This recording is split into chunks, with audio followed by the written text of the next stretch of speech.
ముందుగా వేదిక టీవీ ప్రేక్షకులకు స్వాగతం. ఈరోజు వేదిక టీవీ చేపట్టిన సర్వేలో భాగంగా గండిపేట మండలం షేక్పేట విలేజ్కి రావడం జరిగింది.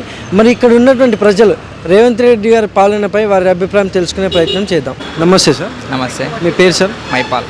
ఏం చేస్తుంటారు? Real estate. రేవంత్ రెడ్డి గారి పాలనపై మీ అభిప్రాయం ఏంటి సార్? ప్రస్తుతానికైతే రియల్ ఎస్టేట్ మొత్తం బాగా డల్గా ఉంది. కేసీఆర్ అయితేనే బెస్ట్.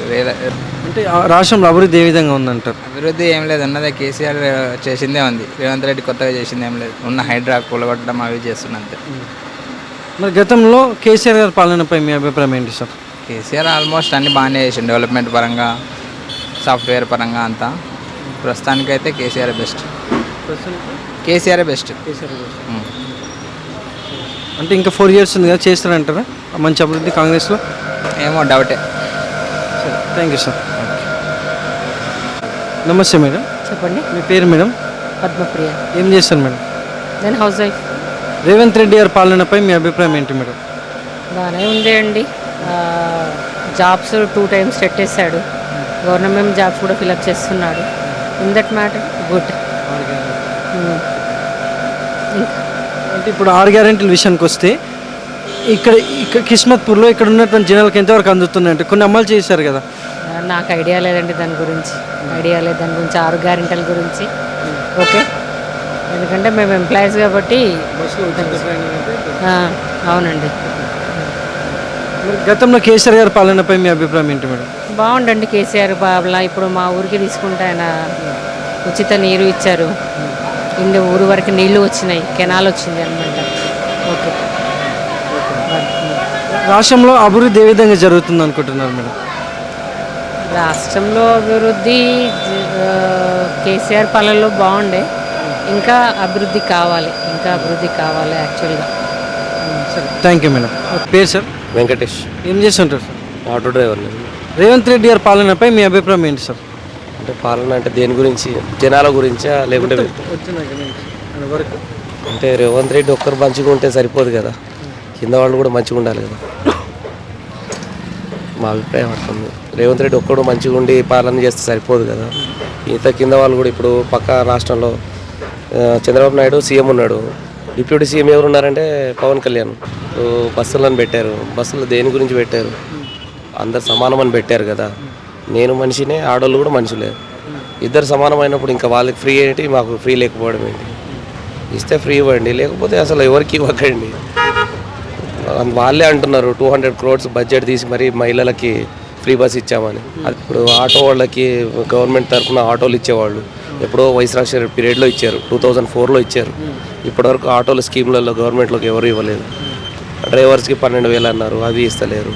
ఏమున్నాయి వాళ్ళు చేసింది 1 yearలో ఏమో అనిపిస్తలేదు మాకైతే. ఒక రేవంత్ రెడ్డి ఏదో ఆయన చేస్తుండొచ్చు, ఏమైనా ట్రై చేస్తుండొచ్చేమో, కానీ చేస్తున్నట్టు మాకు కూడా అనిపిస్తుంది. మొన్న అదేదో రైతు భరోసా అనేది చేశాడు, 2 lakhs rupees, అది రుణమాఫీ చేసిండు. అట్లనే ఇంకా వేరే ఏమైనా చేస్తే బాగుంటుంది. చేస్తూ ఉంటే బాగానే ఉంటుంది, మార్పు వస్తే బాగానేది కదా. మరి అంత కేసీఆర్ అంత అయితే ఏం లేదు అంతే. సరే, థ్యాంక్ యూ సార్. నమస్తే సార్. నమస్తే. మీ పేరు సార్? నరసింహరావు. ఏం చేస్తుంటారు సార్? నేను retired employee Indian council of agriculture రీసెర్చ్లో. రేవంత్ రెడ్డి గారి పాలనపై మీ అభిప్రాయం ఏంటి సార్? పర్వాలేదు, బాగానే ఉంది. కానీ ఏమంటే ఇప్పుడు ముందున్న ప్రభుత్వం కూడా వాళ్ళు మంచిగానే చేసింది, కానీ వాళ్ళకన్నా ఇప్పుడు ఏమంటే అన్ని అప్పులు ఉన్నాయి కదా, అప్పులు తీర్చాలంటే జర ఇబ్బందే కదండి ఎవరికైనా. ఇప్పుడు మన ఇంట్లో అయినా కానీ చిన్న అప్పు చేసిన దాన్ని అప్పు ఉన్నది, దాని టైం పడుతుంది కొంచెం బాగు చేయాలంటే. పర్వాలేదు, అంత ఇబ్బంది ఏం లేదు. ఇంకా నా అభిప్రాయం ఏంటంటే ఎవరికైనా రైతులకు కానీ ఎవరికి కానీ అవన్నీ కూడా ఇవ్వద్దు, తీసేయాలి. ఎందుకంటే ఇప్పుడు బీసీ అని అదని ఇదని బంధువులన్నీ తీసేయాలి, మొత్తం తీసేయాలి. ఎందుకు? ఇప్పుడు జనాలు పేదవాళ్ళు దేశంలో ఎంతోమంది ఉన్నారు, ఇప్పుడు మన హైదరాబాద్లో కూడా ఎంతోమంది ఉన్నారు. వాళ్ళకి ఏదైనా కలిగించాలి, ఉచితం అన్నీ తీయాలండి నా అభిప్రాయము. ఆయన చేయడం పర్వాలేదు, కానీ టైం పడుతుంది, వేచి చూడాలి. నేను అనుకుంటున్నాను అంటే కొంచెం బాగానే చేస్తుండొచ్చు ఇంకా ఫ్యూచర్లో కూడా అనేది నా అభిప్రాయం. మరి గతంలో కేసీఆర్ గారి పాలనపై మీ అభిప్రాయం ఏంటి సార్? కేసీఆర్ బాగా చేసిండండి, కానీ అక్కడ ఉన్న వాళ్ళ ఉన్నటువంటి లీడర్లు కానీ వాళ్ళ ఫ్యామిలీ వాళ్ళు కానీ డబ్బులు దోచుకోవడం జరిగింది. ఆయన చేసిన పరిపాలన చాలా బాగుంది. ఆయన చేసినటువంటి అన్ని కార్యక్రమాలు కూడా చాలా బాగున్నాయి. కానీ విషయం ఏంటంటే వాళ్ళంతా పబ్లిక్లకు పోలేదు. వాళ్ళంతా ఇప్పుడు రైతు బంధు అన్నాడు, దళిత బంధు అన్నాడు. అదంతా కూడా చాలా తప్పు. వాళ్ళంతా 100 ఎకరాలకు 1000 ఎకరాలకు కూడా ఇచ్చుకోవడం జరిగింది. 100 ఎకరాలంటే తప్పు కదండి. ఏదో 1 ఎకరం 2 ఎకరాలకు ఇవ్వాలి నిజంగా రైతుకు, నా అభిప్రాయం. Thank you sir. ఓకే. నమస్తే సార్. నమస్తే అండి. మీ పేరు సార్? ఇచ్చేది. ఓకే, నా పేరు రాజు. ఏం చేస్తుంటారు సార్? ఇక్కడే ఉంటాను నేను, కిస్మత్పూర్లో. రేవంత్ రెడ్డి గారి పాలనపై మీ అభిప్రాయం ఏంటి సార్? పరిపాలన బాగానే ఉన్నది, గతంతో చూసుకుంటే కూడా పర్వాలేదు, చాలా బాగానే చేస్తున్నారు. కొన్ని అడ్డంకులు ఉన్నాయి, అవి కూడా అధిగమిస్తే బాగుంటుంది. ప్రజలకి కావాల్సినటువంటి ఏదైతే ఆయన పాదయాత్ర చేసినప్పుడు చాలా వరకు ఆయన తెలుసుకున్నాడు, వాటి విధంగా అమలు చేస్తూ ముందుకెళ్తున్నారు. సాధ్యమైనంత వరకు ఈ వ్యతిరేకత అనేది కామన్గా ఉంటుంది. వ్యతిరేకత అనేది ఏ ప్రభుత్వానికైనా ఖచ్చితంగా వస్తుంటుంది. అది కాకపోతే దాన్ని అధిగమించుకుంటూ ముందుకెళ్ళాలి. ప్రజల నాడిని తెలుసుకున్న వ్యక్తి కనుక నేను ఖచ్చితంగా అభినందిస్తాను. వాస్తవం ఏంటంటే కొన్ని సమస్యలు ఇప్పుడు మనకి గత ప్రభుత్వం కొన్ని చేయలేనివి కూడా ఇప్పుడు ఈ ప్రభుత్వం చేసింది. ఇంకా ఈ పిల్లల ఫీజుల గురించి మన డిస్కషన్ జరిగిందంట. అది కొద్దిగా సమస్య, అది చాలా వరకు తీవ్రతమైన సమస్య. పిల్లల చదువు, ఎడ్యుకేషన్ అనేది చాలా ఇబ్బందికరమైనది. వాటిని సాల్వ్ చేస్తే ఇంకా చాలా బాగుంటుంది. మనకి ఈ ఏదైతే ఉచిత ప్రయాణం అనేది మహిళలకు పెట్టారో అది చాలా బాగా నడుస్తుంది. దేశంలో ఏదైతే మనకి కొన్ని కొత్త పథకాలు, అంటే ఇప్పుడు మనకి ఇలాంటి పథకాలు మనల్ని చూసి ఇప్పుడు కాంగ్రెస్ ప్రభుత్వం చూస్తే వేరే ప్రభుత్వము ఇంప్లిమెంట్ చేయాలని చూస్తుంది. చూసుకుంటే పక్కన ఉన్నటువంటి ఆంధ్రప్రదేశ్ కూడా ఇంప్లిమెంట్ చేయాలని చూస్తున్నది. సో అది మంచి స్కీమ్ అనుకోవాలి. మహిళల విషయంలో చాలా బాగుంది.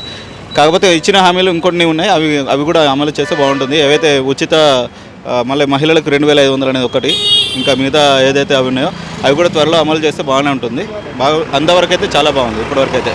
మరి గతంలో కేసీఆర్ గారి పాలనపై మీ అభిప్రాయం ఏంటి సార్? పాలన బాగానే ఉండేది. కాకపోతే ఏంటంటే ప్రజలలో ఎక్కడ అంటే స్థానికంగా ఉన్నటువంటి ఎమ్మెల్యేలపైన ఉన్నటువంటి వ్యతిరేకతని అక్కడ ప్రభుత్వం వెళ్ళిపోవడం కారణం జరిగింది. మేజర్గా చెప్పాలంటే ప్రజాపాలన అనేది మనకి ఇక్కడ నడుస్తుంది. ఇక్కడ కూడా చాలా వరకు ఎమ్మెల్యేలు ఎవరైతే ఉన్నారో ఎమ్మెల్యేలు అనేది ఎక్కడైతే ఉంటారో వాళ్ళే వ్యవస్థ. యాక్చువల్గా ప్రజాస్వామ్యానికి మేజర్గా ఉండేది ఎమ్మెల్యే వ్యవస్థనే. ఎమ్మెల్యేలు కరెక్ట్గా వర్క్ చేస్తే ప్రభుత్వం ఎక్కడ డోకా ఉండదు, ఏ ప్రభుత్వం అయినా సరే. ఎమ్మెల్యేలు ఒకవేళ వర్క్ సరిగా చేయకపోతే ఎంతటి ప్రభుత్వం అయినా కానీ దిగిపోవాల్సిందే.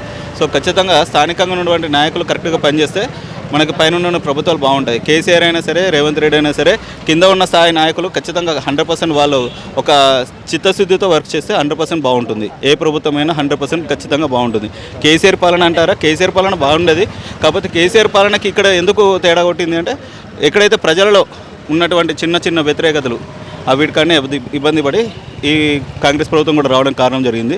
కాంగ్రెస్ ప్రభుత్వం కూడా చాలా బాగా చేస్తుంది వర్క్, ఎలాంటి ఇబ్బంది లేదు ఇప్పటివరకు అయితే. Thank you sir. Thank you. నమస్తే సార్. నమస్తే సార్. మీ పేరు సార్? భద్రారెడ్డి. ఏం చేస్తుంటారు? నేను బిజినెస్ చేస్తుంటాను. రేవంత్ రెడ్డి గారి పాలనపై మీ అభిప్రాయం ఏంటి సార్? చాలా బాగానే ఉందండి, మంచిగానే ఉందండి. చెప్పండి. అంటే ఏ విధంగా ఉందంటారు? ఇప్పుడు మన తెలంగాణ రాష్ట్రం చూసుకుంటే ఈ 6 గ్యారెంటీలు కానీ సంక్షేమ పథకాలు అందుతున్నాయి అంటారు జనాలందరికీ? అన్నీ అందుతాయి స్వామి, ముందు అందుతాయి. లేట్ అయింది కానీ అందుతాయి ఇంకా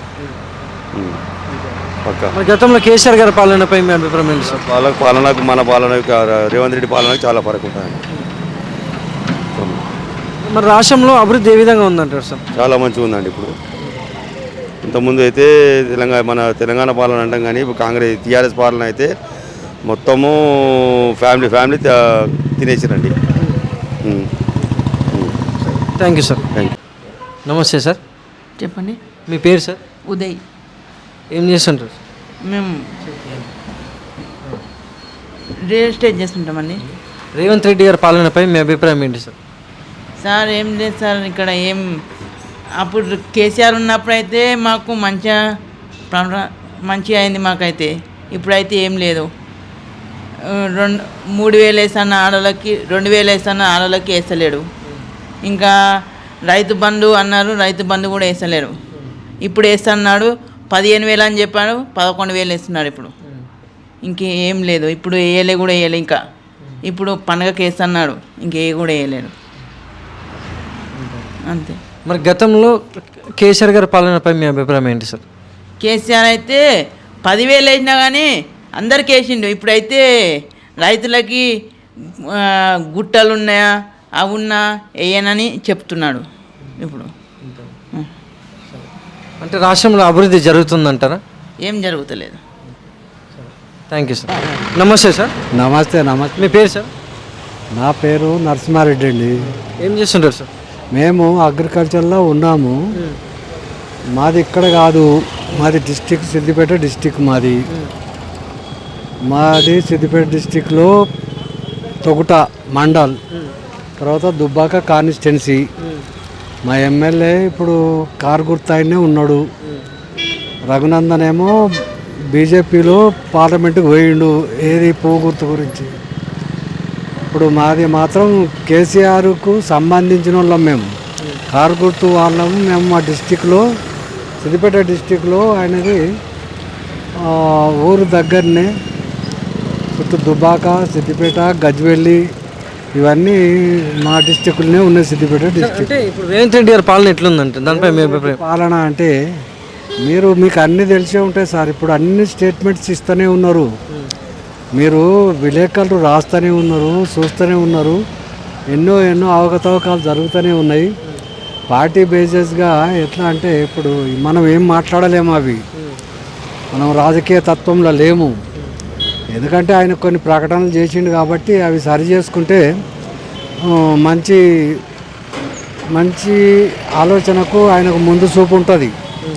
ఒకవేళ ఆ గ్యారెంటీలు జర లేట్ అయితే ప్రజలు ఇబ్బంది పడుతున్నారు. అందుకంటే మిక్కిలు ఏం లేదు. ప్రతిపక్షాలు ఎన్నో మాట్లాడుతూ ఉన్నారు, చాలా జరుగుతూ ఉన్నాయి. బడ్జెట్ గురించి ఆలోచిస్తుండే ఆయన.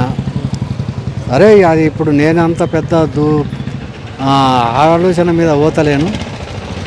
ఇప్పుడు ఆయన ప్రభుత్వం తండ్లాడుతుంది, బడ్జెట్ తక్కువ ఉన్నది ఆయనకు, అప్లపాలైందనేటువంటి ఉద్దేశంలో ఆయన రేవంత్ గారు పార్టీ నుంచి వాళ్ళ ఎంపీలు కానీ, ఎమ్మెల్యేలు కానీ, మంత్రులు కానీ దాని గురించి డిస్కషన్ చేస్తుండ్రు. ప్రజలు కొంత మట్టుకు సహకరిస్తుండ్రు. కానీ తొందరగా ఆయన చేస్తుంటే బాగుంటుంది. ఈ 26 తారీఖు నుంచి కొన్ని ఇండ్ల గురించి కానీ, తర్వాత రైతు బంధు కానీ, తర్వాత భూమి లేని వాళ్ళకు కానీ కొన్ని విషయాలు ముందుకు తీసుకొస్తాము. ఆ నుంచి స్టార్ట్ అవుతుంది 26 నుంచి అని చెప్పిండు.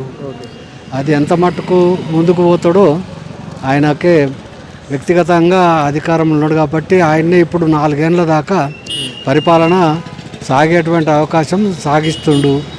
సరే, మంచి చేస్తే మంచిగా ఉంటుంది. ఇంకా వచ్చే కాలం సంగతి నేనేం చెప్పలేను. ప్రభుత్వం ఏ విధంగా వస్తుంది, ఏ విధంగా పోతుంది అనేది మన చేతిలో లేదు. అది జనాల చేతులు ఉన్నది. అది పబ్లిక్ మీద ఆధారపడి ఉంటుంది. తర్వాత లీడర్లు కూడా దానికి ముందు చూపు తీసుకుపోవాలి.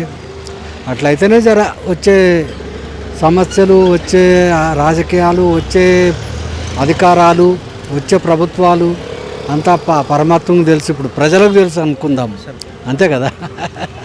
అంతే సార్. Thank you sir. నమస్తే సార్. నమస్కారం సార్. మీ పేరు సార్? సయ్యాదారి. ఏం చేస్తుంటారు? నేను ఆటో డ్రైవర్లకు డబ్బులు ఇస్తాను, సంవత్సరంకి ఇస్తాను. ఇంతవరకు కాలేదు, సంవత్సరం అయింది. మళ్ళీ ఆటోలు ఎట్లా బతకాలి? ఆటోలు రోడ్డు మీద బస్సులు ఏమో ఫ్రీ పెట్టేసి ఇవ్వండి సార్. బస్సులు ఫ్రీ పెట్టి మా పొట్ట మీద కొట్టేసి మాకేమో సాయం చేయాలి. ఆయన సాయం చేసలేదు. డబుల్ బెడ్ 14 తారీఖు ఇస్తాను చెప్పాడు. లేడీస్కి ఇస్తలేము. మాకు వచ్చి లాలేదు, ఎవరికి ఇస్తలేము. మరి ఎట్లా ఏం చేయాలి? మీరు చేస్తే సాయం చేస్తే మనం యాడ్ చేస్తాం. నెక్స్ట్ ఎలక్షన్లో మీకు ఓటేయాలంటే మేము కంపల్సరీ చేస్తాం. మంచిగా చేస్తే మేము మంచి పనులు చేస్తలేదు. Thank you. మరి గతంలో కేసీఆర్ గారి పాలన ఎలా ఉంటుంది సార్? కేసీఆర్ సార్ మంచివాడు సార్. మాకేం సతాయి చేయలేదు. ఆయన రాజ్యం ఎట్లా నడిపిస్తున్నాడు. కానీ రేవంత్ రెడ్డి సార్ వచ్చేసరికి ఆటోలకు దెబ్బలు తగ్గిస్తారు. Thank you sir.